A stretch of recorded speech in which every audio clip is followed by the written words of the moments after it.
আসসালামু আলাইকুম রহমতুল্লাহি বারকাতু। আমি মোহাম্মদ হাফেজ রাসেল ইসলাম, দারুল একটা ক্যাডেট হাফিজি মাদ্রাসা ও ইতিমখানা আজকে ছাত্রদের সাক্ষাৎ নিচ্ছি। যারা কেমন এখানে লেখাপড়া করতেছেন, কেমন লেখাপড়া হচ্ছেন।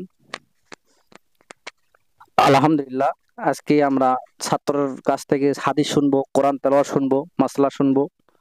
বাবা, তোমার নাম কি? নূর মোহাম্মদ ইসলাম।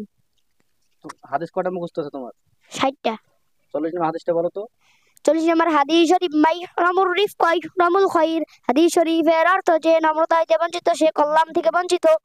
আলহামদুলিল্লাহ। বাবা, কোরআন শরীফ তুমি কয় পারা পড়ো? কয় পারা চলতেছে তোমার? 3 পারা। 3 পারা। আলহামদুলিল্লাহ। তুমি সূরা ইয়াসিনের 1 মুমিন পড়ো তো। আউযু বিল্লাহি মিনাশ শাইতানির রাজিম। বিসমিল্লাহির রহমানির রহিম। ইয়াসিন ওয়াল কুরআনিল হাকিম। ইন্নাকা লামিনাল মুরসালিন আলা সিরাতিম মুস্তাকিম। তানজিলাল আজিজির রহিম। লিতুনজিরা কওমান মা উনজিরা আবাউহুম ফাহুম গাফিলুন। لقد حق القول على أكثرهم فهم لا يؤمنون. إنا جعلنا في أعناقهم أغلالا فهي إلى الأذقان فهم مقمحون. وجعلنا সাদাকাল্লাহুল আযীম। আলহামদুলিল্লাহ, আপনারা দেখলেন এটুকু বাচ্চা 60টা হাদিস মুখস্থ করেছেন এবং 40 নম্বর হাদিস বললেন এবং পবিত্র কোরআন কারীম সূরা ইয়াসিন তেলাওয়াত করলেন। আপনারা সবাই দোয়া করবেন বাচ্চাটার জন্য। বাবা, তোমার নাম কি? মোহাম্মদ আবু রায়হান ইসলাম। তোমার হাদিস কয়টা মুখস্থ আছে? 50টা। 50টা।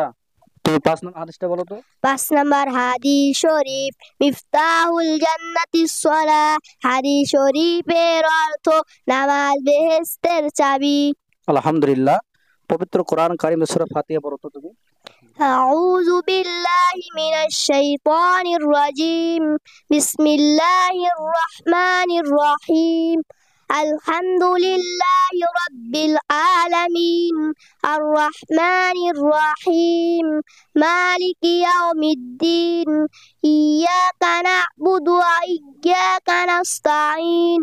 اهدنا الصراط المستقيم صراط الذين أنعمت عليهم غير المغضوب عليهم ولا الضالين.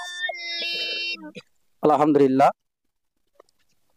এখন আমরা সাক্ষাৎ করব এখানকার শিক্ষক হাফেজ কারি মোহাম্মদ মেহেদি হাসান মিরাজ।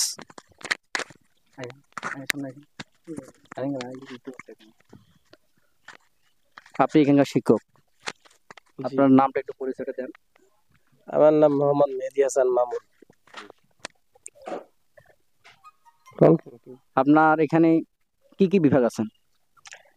এখানে নুরানি থেকে হেফজ পর্যন্ত, আর আমাদের বাংলা ক্লাস নার্সারি থেকে 5ম ক্লাস পর্যন্ত। আলহামদুলিল্লাহ। আপনার এখানে বাচ্চা কতগুলো আছে? বাচ্চা এখন আমাদের এখানে 50 প্লাস। আলহামদুলিল্লাহ। আচ্ছা, আপনাদের যে কাজ মনে হয় বন্ধ হয়ে আছেন, কৃষি কারণে? চেষ্টা করতেছি কাজ আগে নেওয়ার জন্য, কিন্তু পারতেছি না, ওরকম ভাবে উঠতেছে না। ইনশাআল্লাহ চেষ্টা আর্থিক সমস্যা। আর্থিক সংগঠন। আলহামদুলিল্লাহ।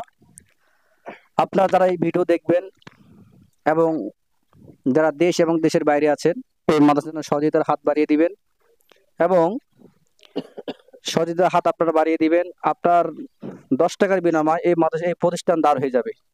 এবং এখানে নাম্বার দেওয়া আছে, বিকাশ, নগদ, রকেট। আপনারা এই নাম্বারে বিকাশ এবং রকেট এবং নগদে টাকা দিতে পারেন ইনশাআল্লাহ।